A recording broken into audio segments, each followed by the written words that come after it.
So, this is Brigitte for Tasted TV. I'm sitting here with two guys from Taking Back Sunday, Adam and Matt. Taking Back Sunday, hi. Hello. Yeah, nice to meet you first of all. Oh, it's nice to meet you as well. Yeah, thank you. So you guys are playing here in Belgium for the first time? Yes. And looking forward to it? Oh yeah, we flew in yesterday, and yeah, like we've just been kind of sampling the local food and things like that. Yeah? It's good. So you're over here to promote your new record, I guess, Louder Now. Yes, ma'am. The title, you wanted something, a new record that would represent you as a live band, energetic. I read it on your site. And Oh, yes. I did some research and stuff like that. So do you think that you've achieved that with your new record? Yes, definitely, man. Yeah, I think so for sure. I mean, one of the things that the reason that we named it Louder Now was both because of that, like trying to capture that, like you said, the energy of the live show that we felt was maybe previously not quite there on the records. Yeah. And that we just wanted to take all of the aspects of our band and amplify them to, you know, like the fullest extent and have like the best representation of what it is that we're doing now on the record. Yeah. And I think we're all very pleased with the way it came out. We worked very hard on it. Yeah. Yeah, from even the opening riff, like on the first song on the record is called "What's It Feel Like to Be a Ghost," and even from there, like from the second that kicks in, we feel like we turned everything up a notch. Yeah. Yeah. Thanks for writing that riff, by the way. No problem. Good job. Yeah, man. I'll write that riff again if we need to. It's funny. I remember when we, because that song we were working on it, and it had like a bunch of different versions up until, you know, before it reached what it is now. And then I remember one particular rehearsal that I think I came to last. I showed up late, and he and Fred were already teaching one another the song on guitar, and Adam had written the opening riff, and it was just like the first song that we completed for the record. Yeah. And the first thing, I think that song was kind of like the, I don't know, how do you say, like the point of like impact at the beginning of everything started, and we were like, all right, this is going to be the first song on the record, and this is like the rockingest thing that we've done in a long time, and everything else sort of followed suit from that. Yeah. But then even going into like the second song, Liar, which is just kind of it's very like a similar style to what we would normally do, but rather than having it more of a mid-tempo kind of song, we just kind of pushed it into like a faster just kind of driving, you know, like faster driving music. That's how I like it. You have already been doing so much touring over the world, Australia, you went everywhere. And I checked out your site a little bit, so I read the news. Very interesting, by the way. I saw that Matt, you work for Batman, right? Apparently I do. I did not know that I do, but yeah, there's this one day we recorded the record in Los Angeles, and we were living there for a couple of months, and one day I was getting a coffee, and this big sort of strange guy, I don't know if you've seen the movie The Big Lebowski? Yeah. It's like a Coen Brothers movie, I think. Yeah. Coen Brothers, right? Coen Brothers film. And this guy sort of looked like the Big Lebowski, and he came up to me as I was putting sugar in my coffee, and he said, "Excuse me, do you work for Batman?" And I just looked at him kind of like, "Yes, I do." And it was the weird, you know, like typically that sort of stuff happens in New York.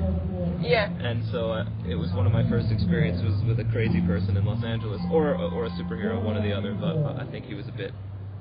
Yeah, probably. Yeah, but it was exciting. Well, and then some other things that happened to you, like in Australia, you are probably the first people that were kicked away from an aquarium. Yeah, well, we were already outside. Yeah. Yeah, which is an amazing thing.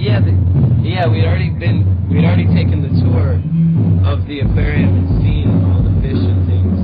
And then as we were leaving, we were waiting on the steps for a ride to come pick us up. Yeah. And they kicked us off the property for no reason.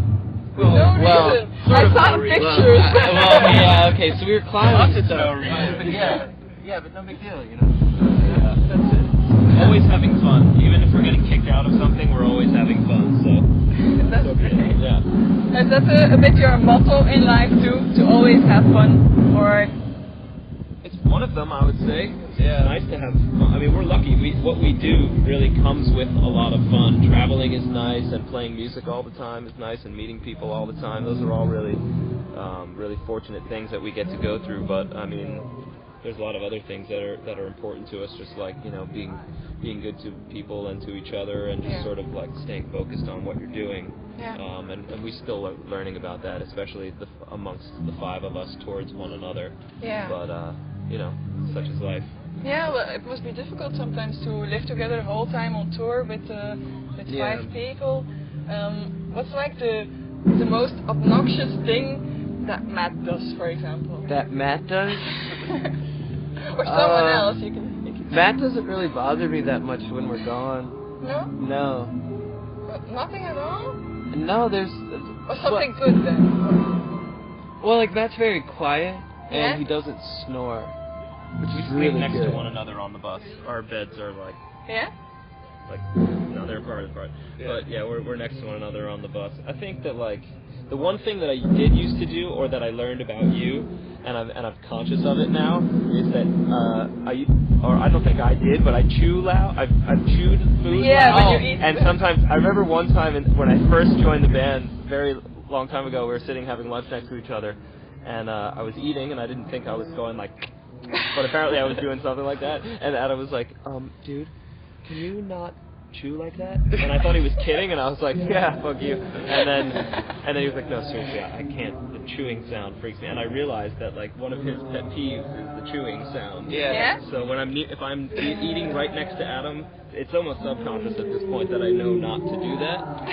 And it's really funny because my mom's husband is like a very loud eater, and every time that I have dinner with them, I'm like, Adam would be freaking out right now if he was here, because he's like rah rah rah. It's really funny. Yeah, there's something about eating noises that just drive me crazy. And I feel bad, you know, saying something. Hey, but everybody's got their thing. Yeah. It's interesting, like the same way that I sort of like just learned to know that about him. I think some of the things, like the smaller things between us that aren't a big deal, like you just sort of, it's give and take, you know, you just sort of learn to deal with what you're surrounded with, and you know, if somebody does something that annoys you when they're doing it, you go away, or you ask them not to, you know, it's just like, it's nursery school, it's children's stuff that you learn how to just like, you know, don't hit me, okay? Like, you know, like, and then you don't do it. But, you know, some of us have habits that get on each other's nerves, but, Do you have an example for Adam? Probably. Yeah. no, I mean, not like, I think I try to, like, understand people and let them be who they are, and then be myself with them or near them, instead of like going, when you do this it really bums me out. But no, I mean, our show, the clothes that we perform in tend to get really smelly. Oh yes. And I would say his in particular are a little bit smelly, but that does, at least, I mean, that's a sign of like working really hard on hard stage. work. Yeah. You know, so that doesn't really bother me. No, I would say the same thing. Adam doesn't really get on my nerves. Oh, that's great. Yeah. He can be moody at times, but so can I. Yeah. I guess that's normal. Okay. Yeah. So, that's all right. That's a normal thing. Yeah, that's it.